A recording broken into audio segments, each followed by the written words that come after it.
Astanada keçirilən Silk və Star finalında Azərbaycanın münsiflər heyətində təmsil etmək mənim üçün böyük şərəf idi.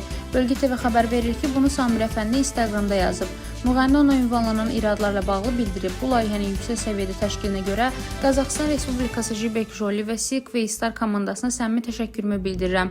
Finalçılar hər biri yüksək səviyyəli, istedadlı və səhnə mədəniyyətinə malik ifaçı idi. Onların hər biri öz unikal səsi, performansı və yaradıcılığı ilə finala layiq görülmüşdü. Buna görə də 12 ölkədən finala çıxan 7 ölkənin hər birini ən yüksək xal ilə qiymətləndirdim.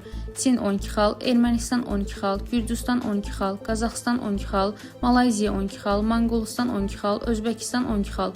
Bu hər bir iştirakçının əməyinə və istedadına olan hörmətimin ifadəsidir. Mənim üçün musiqi siyasətdən kənardır və həmişə insanları birləşdirən bir vasitə olaraq qalacaq. Rəna Rövşən qızı, BTV. O zaman Azərbaycan beynəlxalq müsabiqələrə çıxmasın, belə çıxır. Yox, Samir, səni qınamaqların məqsədi birincisi ermənini qucaqlamağındır. Bir dəqiqə mən deyim, ermənini qucaqlamağı sənə deyirlər, amma mən necə oldu ki, sən oyuna qucaqlaşdın? O gözlənilməz. Bu xəttə qalsın tamaşaçı. Mən ona 12 xalı verəndə o gözləmədi bunu. Nə? Deyərək, olar mən sizin yanınıza gəlim, işarə elədi. Mən də dedim, gəl.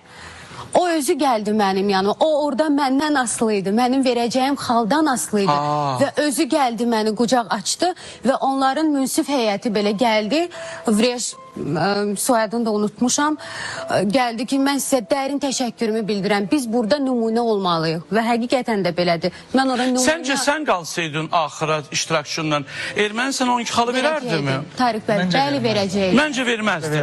Bilirsən, erməninin xislətində... 10 xal verdilər, sonra mən onların iştirakçılarına 10 xal verdim.